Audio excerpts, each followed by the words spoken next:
Hello, everybody, and happy Thursday to all of you. It's American Thanksgiving, and while I may not be American, I work for an American platform, and Daniel's also American.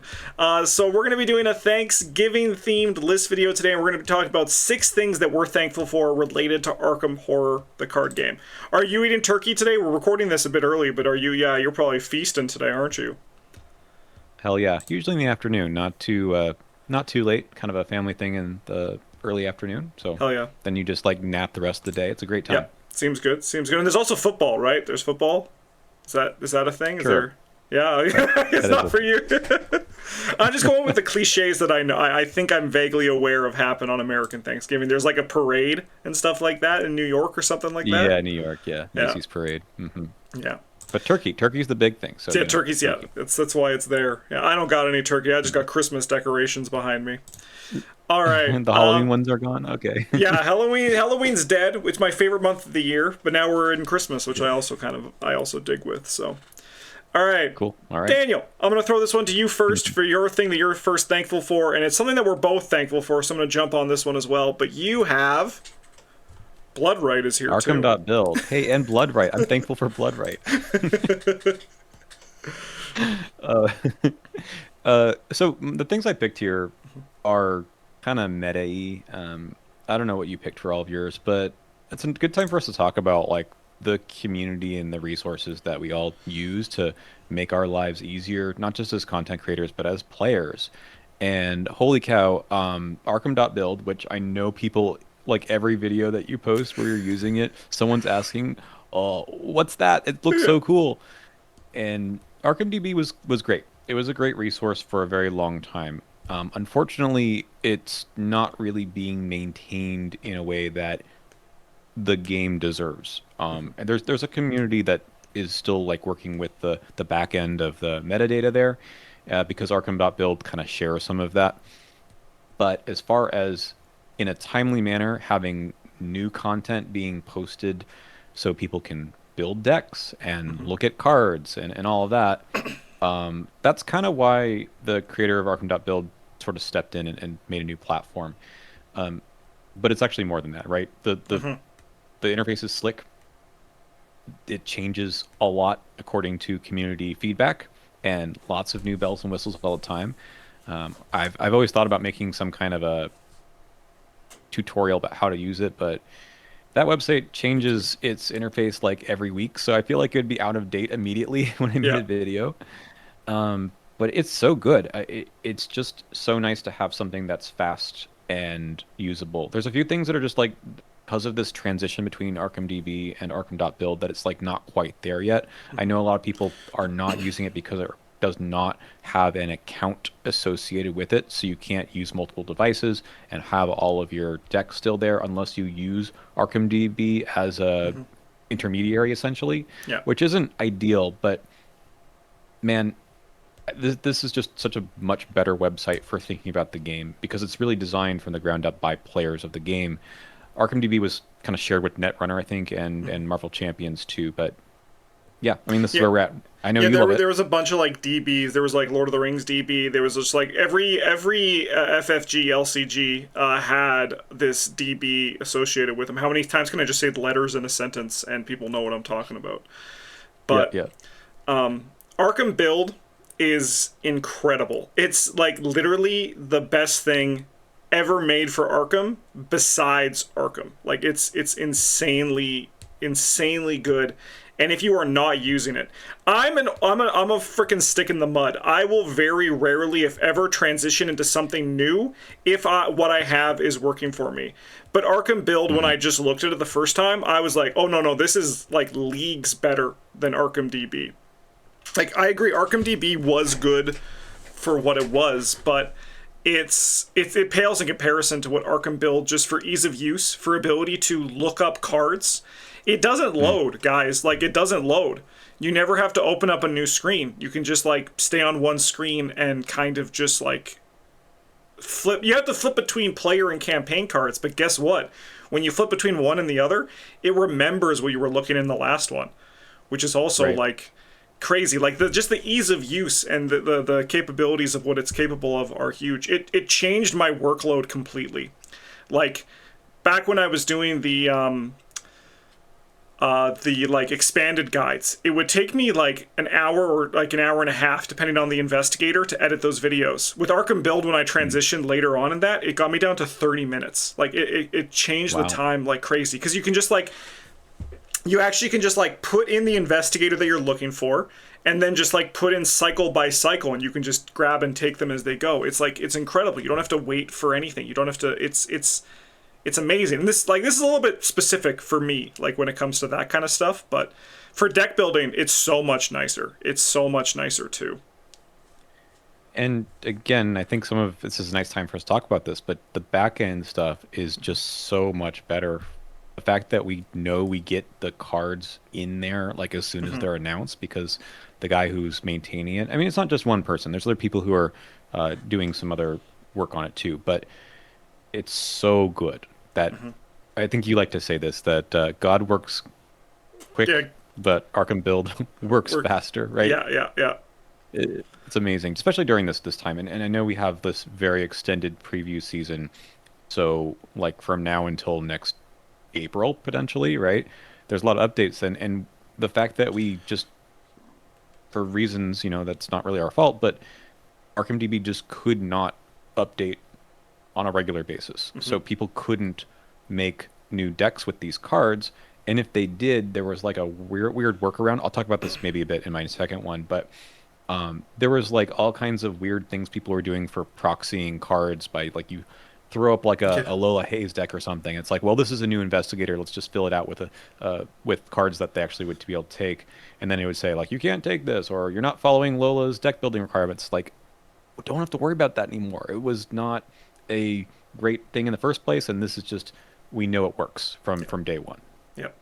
Yeah, and then for me, the big thing as well is that when I'm making videos, I want to be able to look up cards quickly to put, like, grab images to put in slides and stuff like that.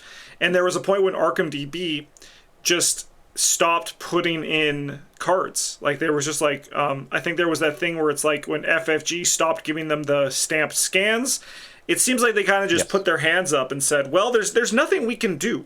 So there was like a Tamper Monkey plugin that you could put in, but it didn't really do the thing that I was hoping it to do. And then someone pointed out Arkham Build, and it has everything. It has all of it. It even has like parallel investigators and their signatures, and it has replacement signatures. It has advanced signatures.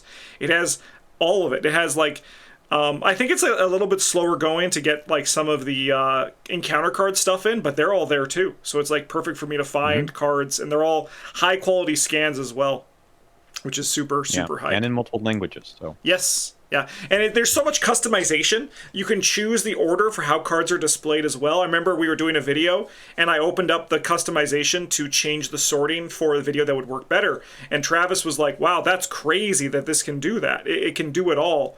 And I even just discovered something new when you and I were building for our Carcosa Iron Man, annotations on your cards that you put into your deck. And then when you click them, you can find the annotations, so I can like write down my plans for upgrading my customizable cards. yeah, I mean, it's sick, and there's more coming, right? I think that's the biggest thing for me, is like, this is a project that is in development. So anything that you're like, I wish it worked differently, submit a request for this, see what people think, and maybe it'll get that eventually. I think the biggest thing is just about the accounts. That's other people's not going to join in completely until that's there.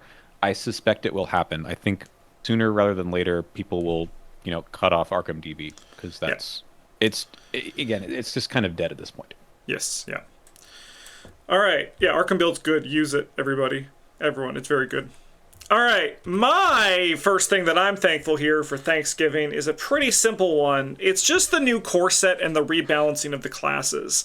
This is specifically the concept of rebalancing the classes, and this one really hit me when we were prepping for this video, as we often do before we start recording, is we kind of just talk about Arkham. We kind of just like shoot the shit about everything associated with this wonderful game. And we were talking about how the Mystic class in this new core set is likely going to get I mean, if they don't get this, this is going to age really poorly.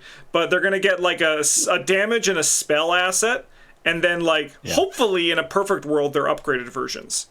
And I think for people who have been watching and like discussing Arkham for a while, it's no surprise that I believe that the original core set wasn't really like a great showcase of the classes beyond Guardian and Seeker. Survivor was okay, but I think Survivor was still kind of lacking an identity at that point. But like Seeker and Guardian were kind of like the established classes, and then they kind of were like, here's the rest. Like Mystic was able to get things done, but you found that in the box, if you look at it, it's kind of instead focused on working with the investigator that's there, right? Like we can see right now that old book of lore, for example, in the original core, isn't really touched by anyone except Daisy Walker. So it's really actually kind of just a Daisy Walker card, right? And while other players are using Research Librarian to dig out tomes, right? You can see again, the idea is that this is actually mostly for Daisy Walker. Likewise with the Forbidden Knowledge for Agnes Baker, right? Like that card kind of just exists as a tool for Agnes Baker to play.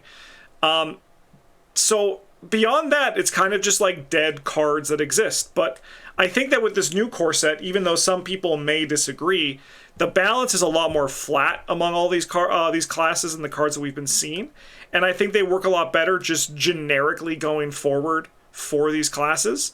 And I think that overall we're going to have a healthier format because of that. And I'm very excited and thankful for that because it means that I think just generally this new core set is going to be a lot more viable for players going forward. I'm gonna just say that I've only seen the Seeker cards, so Yeah. I can't comment on the rebalancing, but I like the idea, right? I hope what you're saying is true, but and I trust the designers to do a good job here, but I think in general, the idea of having a new core set and having a, chapter two, I'm thankful for them to, I have to make sure I don't say the things I'm going to say in a little bit too, but Yeah. I think the idea that let's start over Mm-hmm. to some extent with knowledge of what we know from the game in the previous 10 years is great. I'm thankful that they got the opportunity. Mm-hmm. Maybe it was just an accident because of the marketing decisions that they or business decisions they had to make already. But I'm glad that they are taking this opportunity to do all the things you just talked about. Yeah. Hopefully it works. Hopefully the fans are going to continue playing and use this as a jumping on point if they've been on the fence Mm-hmm. about playing the game.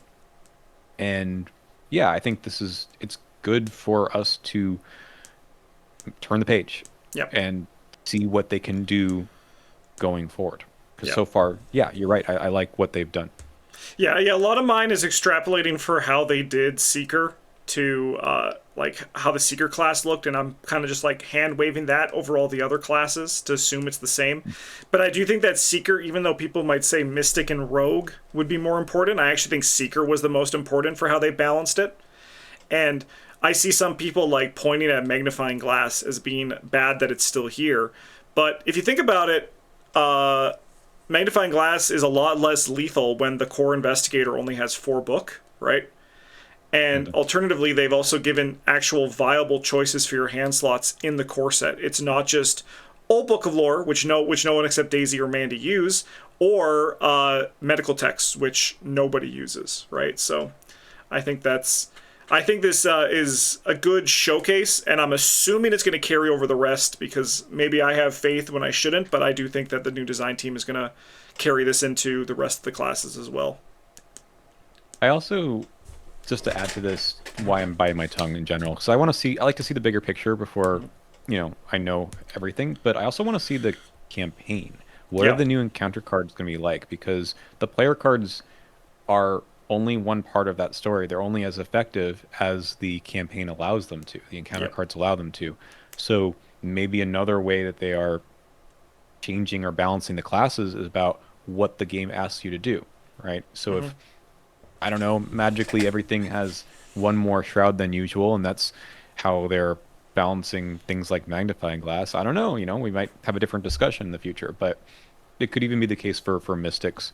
Yep. Um, the fact that we get that new spell that doesn't necessarily eat up your charges in the same way that Shriveling did might mean something different going forward about how they're designing for using weapons or spells that do damage on a regular basis. So Yeah. curious to see how it goes, and I'm thankful for that they get that opportunity to maybe change the narrative around what we think is good or isn't good. Yeah, and you're 100% right. Just that card kind of just showcases that they're changing the idea that mystics are able to just basically do basic fights, or potentially, I imagine the clue one's going to mirror it, like a basic investigate as well base, which I think is a lot healthier for the class. All right. Let's go to your second thing that you're thankful for on this wonderful Thanksgiving morning, which is Yeah. It's SCED, which we can just call as the mod. yeah. It's the mod. Um, yes, I work on the mod. I'm not the biggest contributor. I'm not responsible for this thing, so I'm not just congratulating myself for or being thankful for the work I do or anything like that. But But we should be look, able to pat our own backs. I'm thankful for playing board games. Can I just say that right now? uh, I would say like I do like 10 to 15% of the work on this thing, and it's an incredible resource. I own all of the cards except for Barkham. I play in person a lot. I played a couple of scenarios a few days ago or last weekend, I suppose it is now. In play paper. I That is the main way that I think the game exists, and that's great. But you know how much easier it is to think about the game when you can play it a lot faster Mm-hmm. and a lot more often and with people across the world. Mm-hmm. It's an incredible resource for us to have. Um, it's even, I mean, just the setup is faster, right? And I know that people often don't get the games to a table because it takes a lot of effort. You got to find a clean table for one, sometimes a really big table for some of the scenarios. Mm-hmm. And sometimes you don't finish things right away. You have to, get distracted by their stuff, and then maybe you have dinner on the table. It's not necessarily easy to run an in-person game all the time. So I've played solo games in like 25 minutes on the mod. Mm-hmm. It would probably take me 20 minutes or more just to set up the table in the first place. Mm-hmm. Um, we've played Iron Man, Mm-hmm. several times now online where we're finishing in what, 6 to 8 hours, Yep. something like that. And I've done that in person, granted with 4 players, and it takes at least 2, 3, 4 more hours than that. Uh, it's just a much, again, I'm not gonna say a better way to play the game, but it is another tool in our arsenal to learn about the game. And I would not play the game as much. I would not be as interested in the game if I weren't involved with it on more than an in-person basis. So I'm happy it's there. I will also say separately that as a contributor, it's another way for me to contribute to the community and have it be like a passion project. I know you've talked about this with me before. I mean, we don't make any money off of it. That's not the whole purpose of the mod, but it's really just for another outlet, right? That's different. I'm not a programmer by trade, but it's something I've learned in the past and have applied here too, and it's fun. I enjoy thinking about how to improve the mod for players, but nothing beyond that. That's just like a fun thing for me to do. That's not playing the game or making videos or chatting with you. It's just another outlet for it. And it scratches a different itch, essentially. So Yeah. I'm thankful to have that outlet in addition to everything that probably people see more public facing in on our channels. Doing the behind the scenes stuff is really fun for me too. I've been spending some time the past few weeks doing translations for the Spanish cards, like implementing all of those. People have already been working on Russian and German cards, and I've been putting all the Spanish stuff in the past few weeks so people can have, greater accessibility to the mod too. That's great. I'm also very thankful for the mod. A big reason is that there wouldn't be two-handed solo content without it. I remember when I started to try to be like, I think I should stream Arkham. I think I should be doing more Arkham streams. And I was starting to like build an overlay for plain and paper, and I was like, okay, so I'm gonna pull these cards out.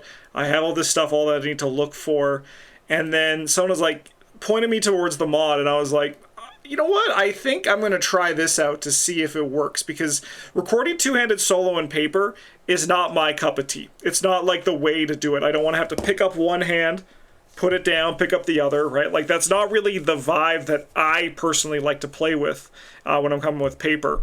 And two-handed solo allowed me to, sorry, SED allowed me to do two-handed solo to kind of just like play Arkham without having to do any sort of tough stuff associated with actually setting the game up, putting everything on the paper, keeping track of everything. You, like, I'm already very scattered-brained when I'm streaming or recording anyway. Being able to have the mod lets me just actually play the game without having to keep track of 3 other different things about where's the dice, where's the cards, where's the encounter deck, which hand am I holding. And it's really incredible for that. It's the reason why, if without it, there wouldn't be this content. Like, I tell you right now, I probably would have done one campaign in two-handed solo, and then I'd been like, yeah, that's not going to happen, and we would have lost a lot of content on this channel because of that reason. And then also, like you said, being able to play with patrons, being able to like record with you, right? Like, this is all stuff that's very fun and very exciting. Not to mention, it allows me to make that, like, that Jenny Barnes how much money can you make challenge, right? It's a playground that even like creators can play in to make new stuff, which I think is really cool. I suspect the custom content wouldn't be what it is today 100% without this, without the mod. And I think even just for playing the game and streaming, as you say, it's just easier to follow, right? Like, you get to see the cards be really big on the screen. I know that there's ways to do this for in paper playthroughs. Other channels that might have more resources can do it, right? Yeah. But it's just easier to show what's going on with the mod. Yeah. Another thing too is I'm very thankful for the mod, because I mean, to me, this kind of makes it so that you don't have to worry about rotation. These cards are always going to be here. You can always play these campaigns. Like, yeah, you might not be able to put it out at your table, but like, just put it together on this mod and play it there, right? Like, do a run with your friends through Paths Carcosa, like go into Discord and chat. It's going to be not as fun as playing on paper, because I think paper is still king, but it's going to be very close, right? Like, it's going to be like fractions off from the same experience, but it's still very good at getting that all made up. Yeah, I mean, I get it. It's not for everyone, but if you tried the mod like 4 years ago, try it again now. It might be better.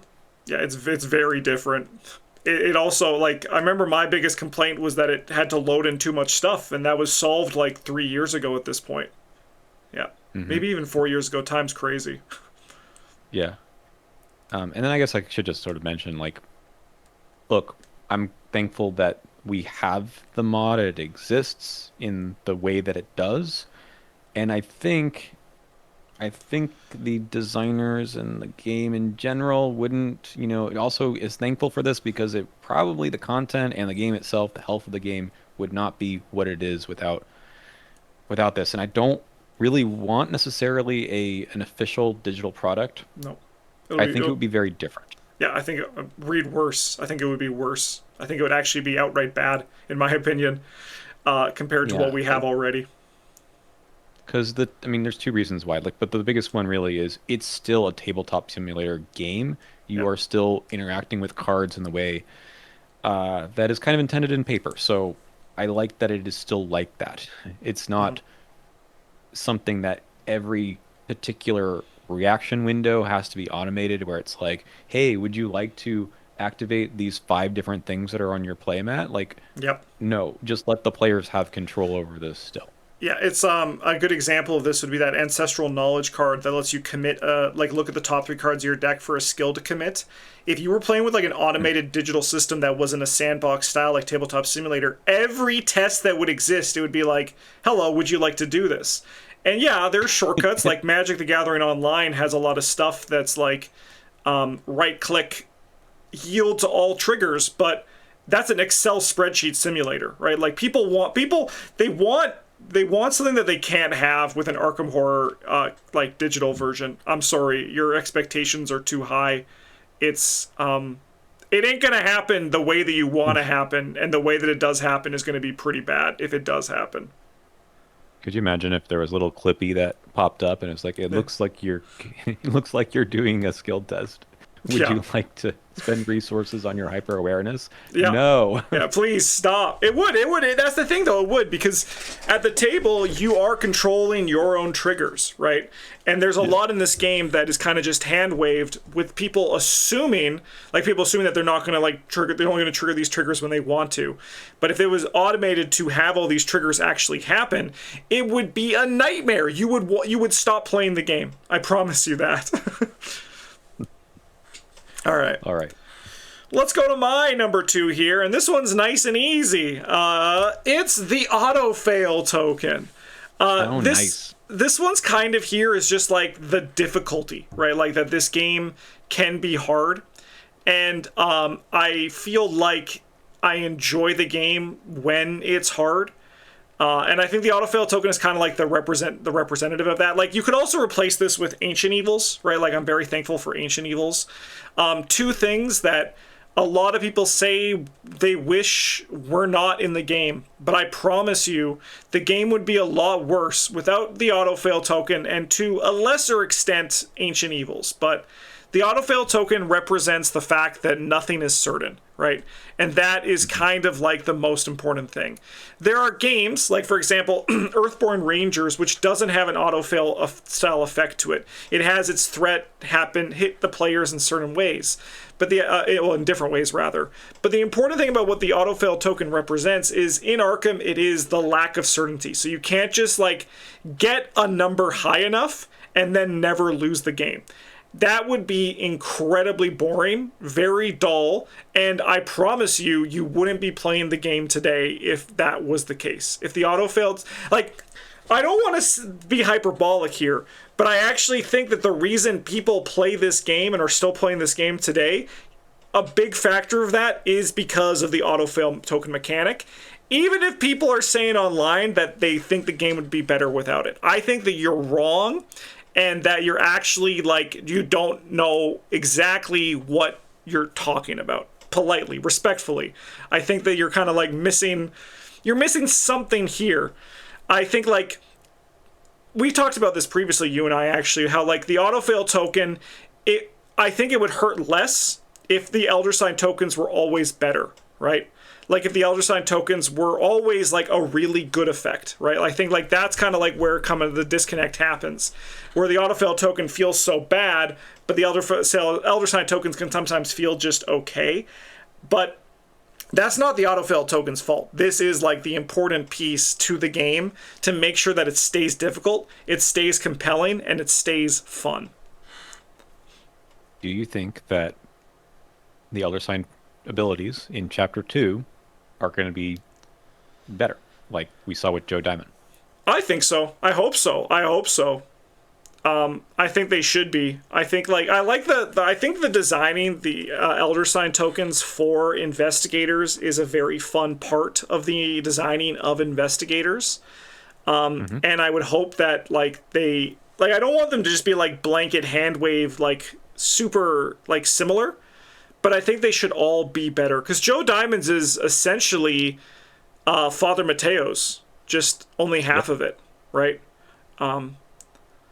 And I think that, yeah, I would like to see them be better because of that. Just like to stay consistently that good. Yeah. Ancient Evils, it ain't going away, I hope. Ugh. But certainly the autofill token isn't. That'd be so funny if they removed it, yeah. But yeah, Ancient Evils, I guess it could be gone. I bet it would be replaced by something similar. But yeah, this is just, it's quintessential part of Arkham. And we have a whole video about this ourselves on my channel, but literally if you've ever played with Seal the Seventh Sign or the Dial of Ancients that seals the autofail token, I mean, it's cool when it happens because you don't just do it from the get-go. You have to make it happen, but God, the game gets kind of dull for the turns afterwards. There's no drama. And you play the game because, indeed, not everything is certain in life, and not in this game either. It's not something you just solve, right? And say, we're done. Pack it up, let's go home. Yeah. It's like there's such a fun risk in having the decision that it's like, put all your eggs in one basket. Am I going to commit 2 deductions to this one test, or am I going to try to spread it out, right? Am I going to do, I mean, I've done it, like sharp vision, deduction, and been like, okay, let's see what happens. If there was no autofail token, that would just be the play every time. Like, there would be like, there's no reason to not just do it. But the autofail token gives you those decision points that make it like super stressful, and what makes the game fun, right? Because if it just was free, you would stop playing. That's kind of how there's just nothing about it. There's nothing about it that and makes I like that mitigation. interesting. Yeah. Like from cards, like I love playing Live and Learn just because it's, to me, autofail protection. Although I can tell you, I've definitely pulled the autofail, Live and Learn, and then pull another autofail, and you're like, well, Yeah. that's Yeah. again, it's still, you don't just pass the test, right? Yeah. So I recently had one where I drew autofill token for my 3 tests that I took in the turn, which was super fun. I saw, yeah. Yeah.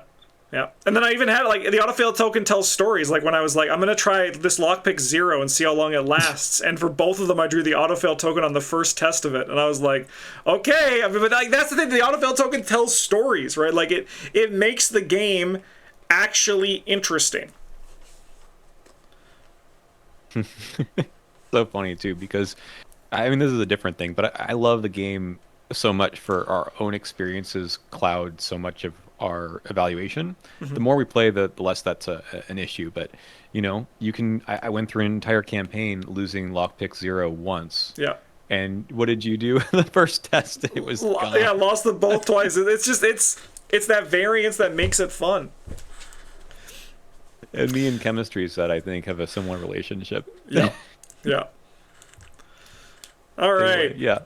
Let's go to your last thing that you're thankful for here, which is We're getting new content. I know this. We haven't actually had no new content in this game since the beginning, but sometimes it feels like we're not, right? And people have talked all along about like what is the end point of this game. You make content. You've made content for a long time. I've made content, and we can tell when there's not new stuff every few months to talk about. People forget about the game. They move on to something else. They don't watch our content as much. And this is not, I'm thankful to have new content because we get to keep doing stuff. I mean, that's besides the point. But for the health of the game, that change from the Mythos Pack era to the everything comes in the same 2 months of the year era was big for, I think, how people engage with the game. And now that we're getting new stuff because the game is not dead, and potentially they've promised us, at least to begin with, that we're getting 4 things a year instead of just 2, maybe 3. That's good. I want people to engage with the game because I think the game is good, and I think more feedback from players of the game makes the designers learn more about how people are interacting with the game, and in turn makes them better at designing. So I'm happy to see this. It's not just a chapter 2 question, but rather more for us to talk about. This extended preview season from now until probably stuff comes out in April or so gives us something to talk about every week that's new and exciting. People, have varying opinions, and that's fine, but it's way better than just dropping everything at once and we're like, oh God, how do we confront all the new content at once instead of this more drip feedy thing that we're getting this time? Yeah, and actually, so by the time that this video is out, we can't talk about it here, but they have, I believe, likely announced what the other new content is going to be. We know stuff, but we don't really want to talk about anything here because it'd be kind of crazy for us to talk about something and then be like, ooh, they didn't announce that yet? That's a little bit of an issue. But we already have seen, probably at the time that this video comes out, a taste of some of the new content. This is kind of like the awkward part about how we record weeks in advance before some stuff. But like, we're recording this before the PAX Unplugged in-flight report thing. So that's going to probably announce some things that you and I are both very eager to start talking about on our channels. But I agree, like, the new content, and especially at the rate that I notice both you and I are so hesitant to talk about, being like, they're saying they're going to start it for a year, right? Like, even though they hard promised for a year, we're immediately expected it to drop down the year after, right? But they've said they're going to do 4 minimum, right? So that means that that's likely going to be, maybe sometimes we'll double up, but a lot more than what we have now in terms of quarters getting content released, which means more time to talk about this game, and alternatively as well, more things to play with this game. And I'm also very thankful for new content. I said this on my stream recently, where this kind of feels like the Arkham when Path to Carcosa came out. They're releasing articles about all the investigators individually, right? Assuming they're going to go through the rest of this. We're getting kind of constant cards coming out. Like, even though we're getting only like 2 cards a day during the spoiler season, that's still like a lot of conversation to come with, even if they're reprints, right? Like, there's a lot of dialogue happening. Comments on our videos have been going up because a lot of people are checking back into the game. Some people to complain about the game, but you know, that's your own prerogative, right? Yep. But it's just like all discourse is good discourse right now, and it's all kind of just very fun to be reading opinions about Arkham, and also being able to share our own opinions about how Arkham's looking and how it's shaping up. Mm-hmm. I mean, I'm not done with the game yet. I know you're not done with the game. The designers, they've added designers, right? The game is not going anywhere for the time being. And even when it's done completely, I'm sure people will still want to play the game with the old content, because I think it's a game that is meant to be replayed, right? It is meant to go back and do Path to Carcosa again with a completely different team. Try some new fun deck building concept or challenge. This is a game, I think, that has a long lifespan even after new content goes away. Custom content, fan created campaigns and whatnot, all this is going to continue to have life. But I don't think that's a substitute for what happens when the designers are actually making something new, especially when it's new campaigns, because you can only play a new campaign once, right, for the first time. After that, it's a little bit different, and some people just don't replay campaigns. I wish they did, but some people, that's just not their style. They've played it already. And I think that compared to, say, like a competitive game where you always get that rush from playing someone, you know, a player versus player idea, I think because this is co-op, it's really incumbent on the designers to make new campaigns, new stories for us to play through. So that's important that we're getting that. Yep, I agree.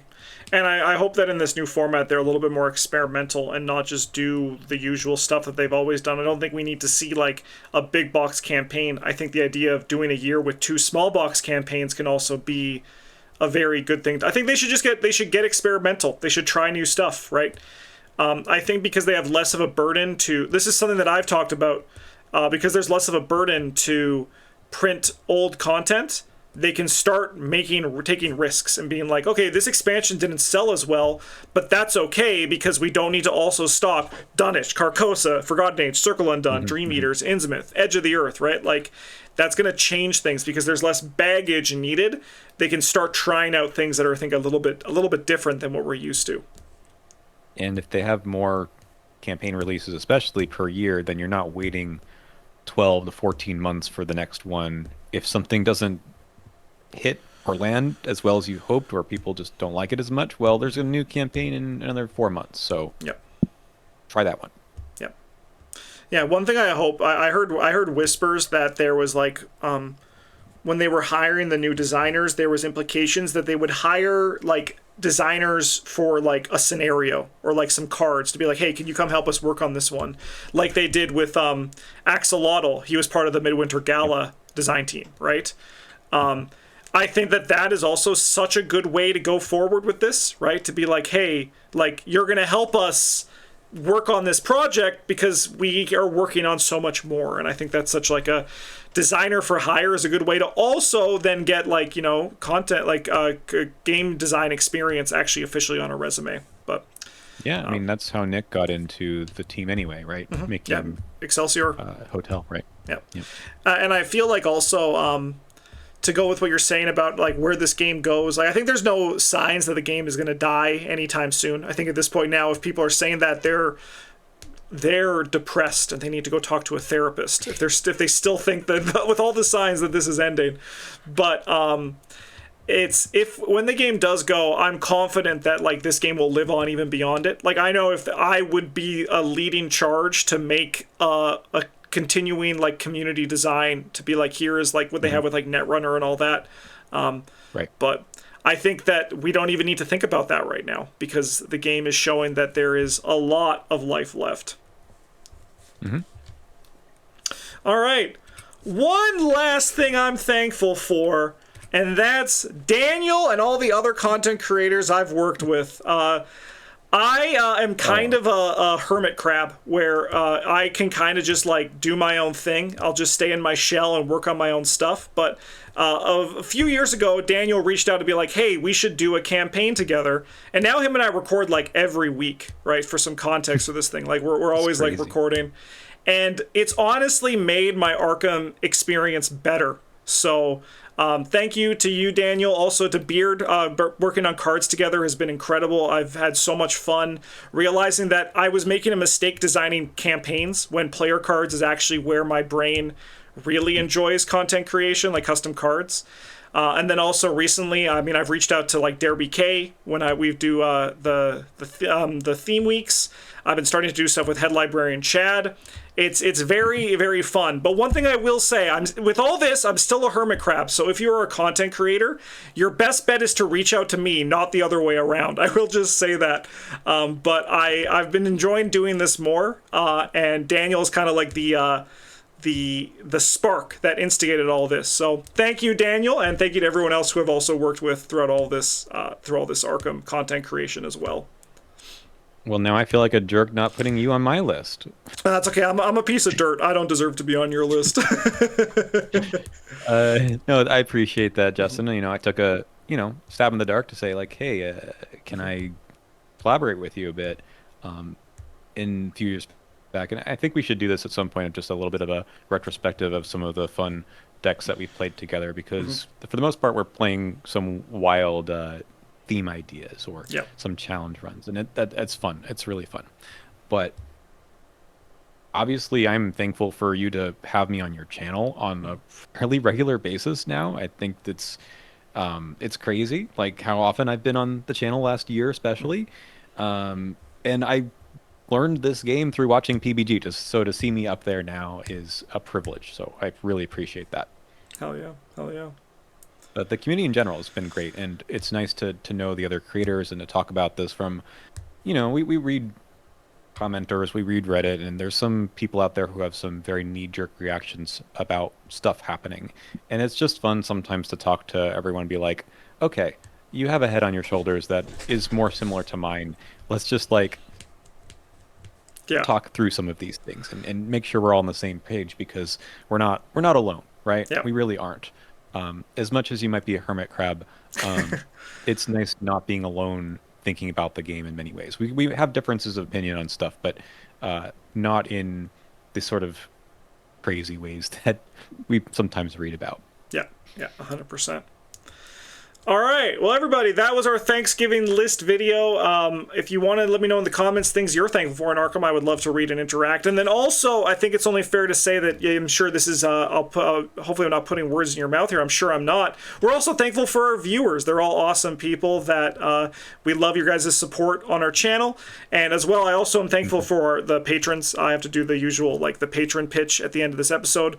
But it's like especially apt here today because, you guys allow me to do this full time. So thank you so much. And if you want to support the channel, you can do so by liking, commenting, subscribing. Or if you also want to help me eat, you can join the Patreon. So that's down in the video description. But thanks for watching, everybody. Have a great day. And as always, GG's.